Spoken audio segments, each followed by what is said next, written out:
मतलब बीपीएससी तो ऐसे कर रहा है, बीपीएससी का तो तुलना अभी सांप से किया जाए। सांप के पास पावर है, वो डसने से वाकिफ नहीं होता है। यहाँ इन्होंने कलर कोडिंग करके बोला है कि क्वेश्चन पेपर अलग अलग होगा। भाई क्वेश्चन पेपर जब अलग अलग होगा तो ऑटोमेटिकली वो नॉर्मलाइजेशन। राव भद्राचार्य का आपने भाषण देखा, आपको भरोसा नहीं है आपको नॉर्मलाइजेशन पे? 24 घंटा के अंदर में अगर बीपीएससी अगर क्लैरिटी नहीं देता है तो बहुत बड़ा आंदोलन होगा और इसके लिए बीपीएससी खुद जिम्मेदार होगा। एक पेपर एक सेट को सिक्योर नहीं कर पाते, क्या गारंटी है कि तीनों सेट सिक्योर कर पाएंगे? स्टूडेंट का ही नुकसान, बाकी किसी का नुकसान है ना। तो कोचिंग संस्थान को उनको तो मौका मिल जाए 1 महीने का और तक क्रैश कोर्स चला। नमस्कार, मैं ध्रुव यादव, आप देख रहे हैं टीटीएस इंडिया। इस वक्त हम गांधी विहार में, यहाँ पे बीपीएससी को लेकर धरना प्रदर्शन है। बीपीएससी ने अभी तक अपने नोटिफिकेशन जारी करके अभी कोई क्लियरिफिकेशन नहीं दिया है। उसने बीपीएससी द्वारा भी 3 पेपर मॉडल लाए गए हैं, जो कहा गया है कि उस समय 1-1.5 घंटा पहले ही तय किया जाएगा कि वो पेपर कहाँ जाएगा। पेपर एक ही दिन में होगा, बट पेपर सेट 3 हो गए। किसके हाथ क्या लगेगा ये बीपीएससी तय करेगा। इन्हीं सबके खिलाफ ये लोग धरना प्रदर्शन कर रहे हैं, आए हैं, जो कि इनकी मांग है कि इस चीज को क्लियर किया जाए। और अभी पेपर में मात्र 10 दिन बचे हैं और देखते हैं ये लोग कितना धरना प्रदर्शन करते हैं और क्या हालात रहते हैं। 10 दिन में ये चीज क्लियर कर देनी चाहिए। क्या बेसिकली क्या बीपीएससी का नोटिफिकेशन और किस चीज का प्रदर्शन? रिसेंटली अभी आज या कल का न्यूज है कि जो कि एक लेटर वायरल हो रही है, जिसमें बताया ये जा रहा है कि एक ही दिन एग्जाम होगा बट मल्टीपल शिफ्ट होंगे, मल्टीपल पेपर होंगे। इस पेपर में ऐसा रहेगा कि 3 पेपर बताया जा रहा है कि 3 पेपर हैं और ये वो कलर कोडिंग है, जिसमें येलो है, रेड है और ग्रीन है। इसमें क्या है कि ये बताया जा रहा है कि किसके डिस्ट्रिक्ट में कौन सा पेपर जाएगा और किस पेपर में क्या क्वेश्चन होंगे, इसको आप कैसे इक्वलाइजेशन करेंगे। अभी रिसेंटली देखा गया कि यूपी में नॉर्मलाइजेशन के अगेंस्ट प्रोटेस्ट हुआ। जब यूपी गवर्नमेंट इस बात को मान रही है कि ये गलत है, तो कैसे फिर बिहार में कैसे ये सही हो सकता है? क्योंकि यही चीज़ें पैटर्न वहाँ भी मल्टीपल शिफ्ट में एग्जाम हो रही थी, मल्टीपल पेपर हो रहे थे, बट यहाँ पे जो चीज़ें हो रही हैं वो एक दिन एग्जाम हो रही है बट मल्टीपल शिफ्ट में, मल्टीपल पेपर में हो रही है। तो यही चीज़ें है कि एक क्वेश्चन आप किसी को बोल सकते हैं कि नोबेल प्राइज आपके फिजिक्स में जो मिले हैं वो नोबेल प्राइज आपके लिटरेचर में मिले, तो इसको कैसे आप इक्विवेलेट कर पाओगे? तो ये क्या हो रहा है कि डबल अटैक आप कर रहे हो। एक ही पर्सन है, जियो पार्टी जैसे बोलते हैं ना कि एक ही केस के लिए 2 आपका वो सजा मिल जाता है, वही चीज़ें यहाँ पे हो रही है कि आप एक तो आप इधर क्वेश्चन से आपके जितने भी सिलेबस हैं उससे लड़ाई कर रहे हो, दूसरी बात ये नॉर्मलाइजेशन कि हमारा क्वेश्चन कैसा आएगा, हमारा कौन सा डिस्ट्रिक्ट में जाएगा। आप 10 दिन हो गए अभी तक सेंटर नहीं बताया है कि कहाँ नहीं है, एडमिट कार्ड नहीं जारी हुआ है कि कहाँ पे जाएगा नहीं जाएगा। एक थॉट प्रोसेस तो उधर भी चल रहा है। आपको पता है कि 10 दिन कम बचे हैं, उसके बावजूद ये नॉर्मलाइजेशन, ये प्रोटेस्ट कितना एक स्टूडेंट के ऊपर प्रभाव डालता है। ये एक बार की बात नहीं है, इस बार की ये बीपीएससी की ऑटोक्रेसी है। हर बार एक नया सिस्टम, चेयरमैन चेंज होते हैं, फिर कुछ नया सिस्टम। तो आपको नहीं लगता कि एक प्रॉपर इनका सिस्टम होना चाहिए जिससे हर साल ये एग्ज़ाम लें? ये बात है। और दूसरी बात है, नॉर्मलाइजेशन ना किसी भी पीसीएस पेपर में हुआ है। सुप्रीम कोर्ट भी कही है कि नॉर्मलाइजेशन पूरी फुल प्रूफ है नहीं। जैसे हमारा क्रिकेट का डीएलएस है, सिस्टम तो लागू है लेकिन फुल प्रूफ है नहीं, तो आप इसको नहीं कर सकते फुल प्रूफ। ये गलत है। और बात है कि ट्रांसपेरेंसी होनी चाहिए ना। बच्चे साल साल प्रिपेयर कर रहे हैं, कोई ट्रांसपेरेंसी नहीं है कि कब क्या लेंगे, कैसे लेंगे, कब एडमिट कार्ड जारी करेंगे, कब नोटिफिकेशन डालेंगे। तो इन सब में थोड़ी ट्रांसपेरेंसी होनी चाहिए। अच्छा, आप भी बीपीएससी के? हाँ जी, हमारा भी बीपीएससी का पेपर है। और अभी जो इस तरीके से चीज़ें सुनने में आ रही है कि इन्होंने जो आयोग है, इन्होंने डिसाइड किया है कि हम एक ज़िले में 3 डिवीज़न बनाएंगे। उससे क्या होगा कि ये किसी को नहीं पता रहेगा किस डिवीज़न में कौन सा पेपर जाएगा, 3 पेपर का सेट बनाएंगे। तो ये एक तरीके से चैलेंज है नॉर्मलाइजेशन। अभी हमने यूपी के लिए प्रोटेस्ट किया था, वो भी एक समस्या था, तो उन्होंने हमारी बातें एक्सेप्ट करी, जो यूपी पीसीएस आयोग है। और हम तो यहाँ तक कि बीपीएससी जो आयोग है उसका हम इधर मिसाल देते थे कि इसको सीखना चाहिए यूपी पीएससी आयोग को, कि वो तुरंत इन्फॉर्म करते हैं, कोई भी चीज़ नहीं लाते हैं। जैसे उन्होंने टीचर के साथ मीटिंग करी तो भी हमें इन्फॉर्म किया गया कि हमने मीटिंग करी है, इसके बाद स्टूडेंट के साथ करेंगे, क्योंकि उन्होंने किया नहीं ऐसा। वो सिर्फ कोचिंग जो संस्थान है उन्हीं के साथ बैठक किया और क्या बात हुई कुछ नहीं पता चला। और इस तरीके से है, अब अचानक से हमें पता चल रहा है कि 3 पेपर सेट बनाए जाएंगे, जो कि नोटिफिकेशन में ऐसा कुछ मेंशन नहीं है। तो आज सिक्योरिटी के पर्पज से बताया गया कि जो डिवीजन हो गया, सिक्योरिटी 4.5 लाख कैंडिडेट्स हैं, कोई ज़्यादा नहीं है। इससे पहले बीपीएससी ने बहुत अच्छे तरीके से, लास्ट टाइम ही देखा जाए तो इससे 5 लाख से ऊपर स्टूडेंट थे और बहुत अच्छे तरीके से कराया ट्रांसपेरेंसी से। हम लोग तो उसको खुद ही मिसाल देते, इतना अच्छा करा रहा है पिछले लास्ट 3 ईयर से। लेकिन अभी अचानक से ये बदलाव करने का कोई मतलब नहीं बनता। इससे ओवरऑल किसी का नहीं नुकसान है, सबसे ज़्यादा स्टूडेंट का ही नुकसान है, बाकी किसी का नुकसान है ना। तो कोचिंग संस्थान को उनको तो मौका मिल जाए 1 महीने का और तक क्रैश कोर्स चला देते हैं। बाकी आयोग का है तो आयोग का तो कोई नुकसान नहीं है, उनका क्या है, चल ही रहा है। मेन तो कैंडिडेट का होता है कि एक मेंटल प्रेशर होता है। दूसरी बात क्या है कि 2000 सीट है, अगर इस तरीके से नॉर्मलाइजेशन लाया जाएगा तो ट्रांसपेरेंसी की कोई गारंटी नहीं कि किस तरीके से चीज़ें होंगी। किसी के 60 मार्क्स आ रहे हैं तो उसके 80 हो जाएंगे, किसी के 80 आ रहे हैं 60 हो जाएंगे, उसका हमारे पास कोई प्रमाण भी नहीं रहेगा।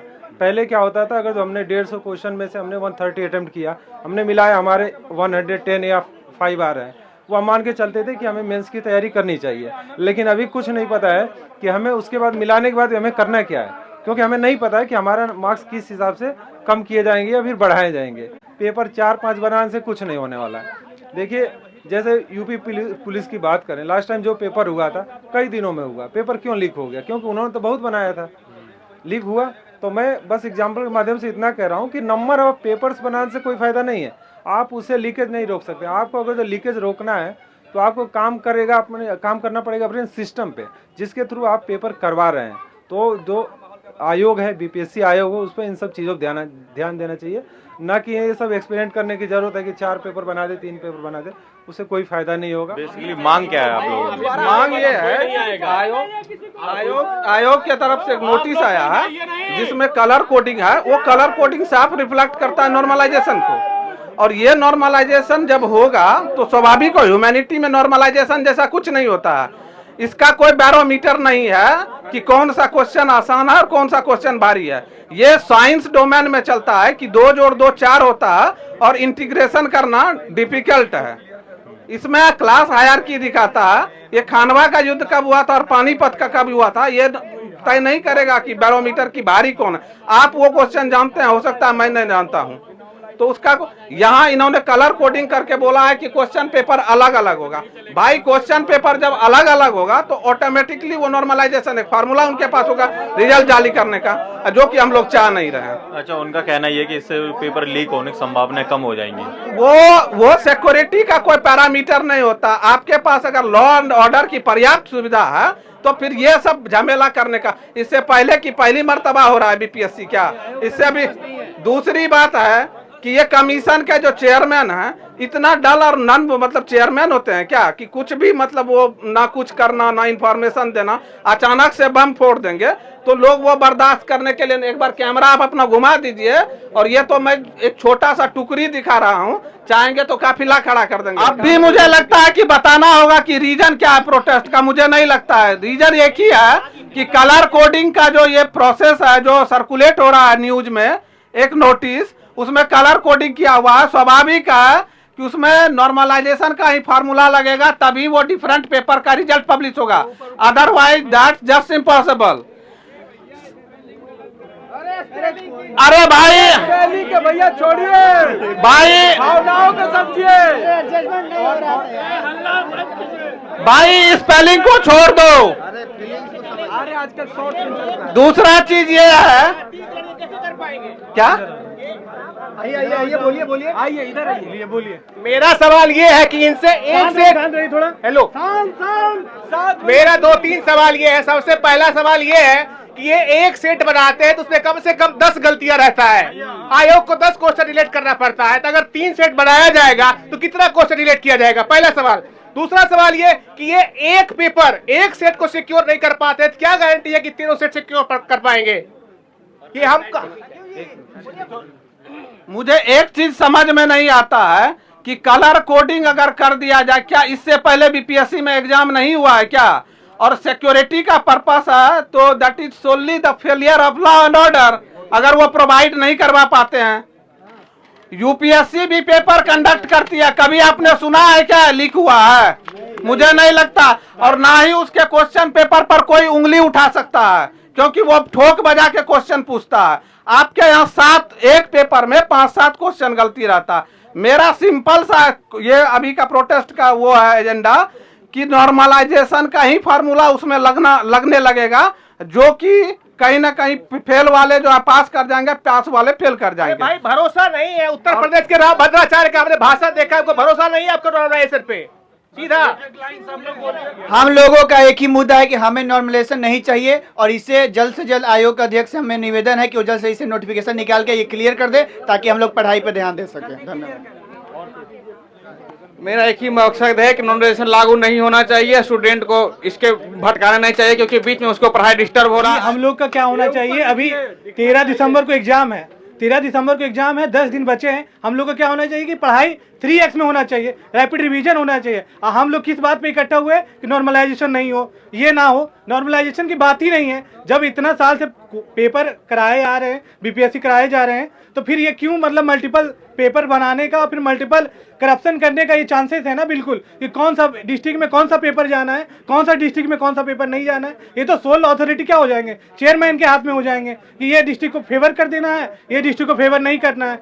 और ये चीजें वायरल जो हो रही है, अभी ऑफिशियल ऐसा कुछ आया नहीं है, मगर जो वायरल हो रही है लेटर, इस पे बीपीएससी कंफर्म करे और एश्योरेंस दे कि क्या मैटर ये वायरल हो रही है। इस पे उसकी जो है पीआई जो आपका न्यूज आते हैं उस पे साइट पे, ऑफिशियल वेबसाइट पे ये कंफर्म करे कि ये वायरल जो न्यूज हो रही है सही है या गलत है। इस पे जल्द से जल्द जो भी हो निर्णय लिया जाए बीपीएससी चेयरमैन। जो होने वाला है ये बिल्कुल अनसाइंटिफिक है। आप कैसे फिक्स करेंगे कि सल्तनत काल इजी पेपर है या मुगल काल इजी पेपर है?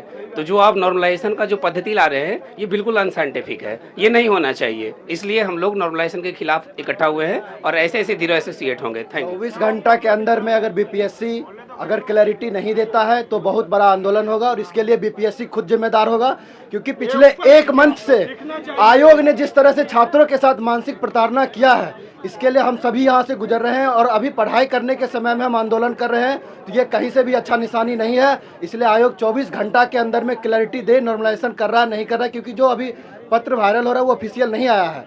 तो इसलिए 24 घंटे के अंदर वो हमें श्योरिटी दे, नहीं तो बहुत बड़ा आंदोलन होगा और वो यहाँ दिल्ली नहीं, यहाँ पटना के आयोग के गेट तक जाए और बीपीएससी खुद जिम्मेदार होगा। कर सकता है कि क्वेश्चन किसी को आसान मिला है या क्वेश्चन किसी को हार्ड मिला है। जिसको नॉलेज है उसके लिए वही क्वेश्चन आसान है, जिसको नॉलेज नहीं है उसके लिए वही क्वेश्चन हार्ड है। ये तो कोई बेसिस, ये कोई आधार नहीं है। इससे तो यही पता चलता है कि बच्चों से ज़्यादा आयोग ही करप्शन करने के लिए खुद को रेडी कर चुके हैं। 1 सप्ताह पहले जहां हम लोगों को सारा एक होता है ना कि कंसंट्रेशन पेपर पे लगाना चाहिए, करंट अफेयर्स का रिवीजन करना चाहिए, तो हम लोग का ध्यान कहाँ पे है कि भाई आयोग कैसे लेंगे एग्जाम, नॉर्मलाइजेशन। अब एक ही घर से जहाँ पे 3-4 स्टूडेंट हैं, हम 3-3 महीने यहाँ पे पढ़ते हैं, हम लोग डरे हुए हैं कि पता नहीं किसका किस डिस्ट्रिक्ट में एग्जाम होगा, कौन सी बहन पास होंगे और कौन सी बहन फेल हो जाएंगे। ये कितना बड़ा डायलेमा है। इस दर्द का मतलब बीपीएससी तो ऐसे कर रहा है, बीपीएससी का तो तुलना अभी सांप से किया जाए। सांप के पास पावर है, वो डसने से वाकिफ नहीं होता है। बीपीएससी के पास जो पावर है वो अपना मतलब ये यूटिलाइज तो पता नहीं किस तरह से कर रहा है। वो अपने पावर का जो मिसयूज कर रहा है, ये कहीं से भी लीगल नहीं है। अब उनके पास वो क्या है, वो सरकार नहीं है, वो अंदर बैठे हुए हैं। सरकार हमेशा जहाँ पे गणतंत्र की बात होती है, सरकार जनता ही होता है। वो स्टूडेंट के लिए क्या सोच रहे हैं मेरे तो समझ में नहीं आता। वो स्टूडेंट को एक तरह से भ्रमित कर रहे हैं कि इस वक्त है ना स्टूडेंट पढ़ाई से ज़्यादा आयोग पे कंसंट्रेशन करे। आप ही बताइए कैसे, किस तरह से मुनासिब है। मेरा तो समझ में नहीं आता कि ये कैसे वो सोच पा रहे हैं कि इस चीज़ को करके, और वो जो कहते हैं कि हम फेयर एग्ज़ाम लेंगे, कैसे हम कैसे इस बात पे यकीन कर लें कि उनका जो ये एग्ज़ाम होगा फेयर होगा। उनको पेपर बनाने का ज़रूरत क्या था? उनको पेपर नया नहीं, मतलब ये तरीका क्वेश्चन बनाने का क्या ज़रूरत था? अगर उनमें ये है कैपेसिटी है कि वो फेयर एग्ज़ाम करा सकते हैं, तो 3-3 क्वेश्चन बनाने का क्या मतलब है? वो अपना खुद पे एक होता है, खुद पे वो यकीन रखे। वो एक क्वेश्चन बनाए, 1 शिफ्ट में एग्जाम ले। बच्चे साल भर मेहनत करते हैं, साल भर कम नहीं होता है। इस बीच में कितनी समस्या आती है, हेल्थ इशू होता है, घर की समस्या होती है, फाइनेंस प्रॉब्लम होता है, फिर भी सब कुछ फेस करके खुद को रेडी करना। और यहाँ रेडी करने के बाद आप रेडी हैं, आप जाने वाले हैं। एक होता है ना आपके पास जो भी हथियार है उसको लेके रेडी है, लेकिन सामने से कोई आपको भ्रमित कर रहा है कि आपका जो औजार है उस पर हम पानी फेरने वाले हैं, क्योंकि वो अलग अलग क्वेश्चन बनाने का मतलब तो यही होता है। अभी तक आपने तो सुना बीपीएससी एस्पिरेंट्स को जो बीपीएससी द्वारा निकाले गए नोटिफिकेशन के खिलाफ हैं। ये चीज़ गलत है, सरकार को ऐसा नहीं करना चाहिए। यूपीपीसीएस हो या बीपीएससी हो और अन्य सरकारी एग्जाम जिसको सरकार सही से नहीं करा पाती है, स्टूडेंट्स आंदोलन करते हैं, भारी संख्या में परेशान होते हैं, तो ये कहीं ना कहीं हद तक सरकार की नाकामी है और स्टूडेंट के लिए काफ़ी खतरनाक चीज़ साबित होगी। कैमरामैन अनुभव सिंह के साथ मैं ध्रुव यादव, धन्यवाद।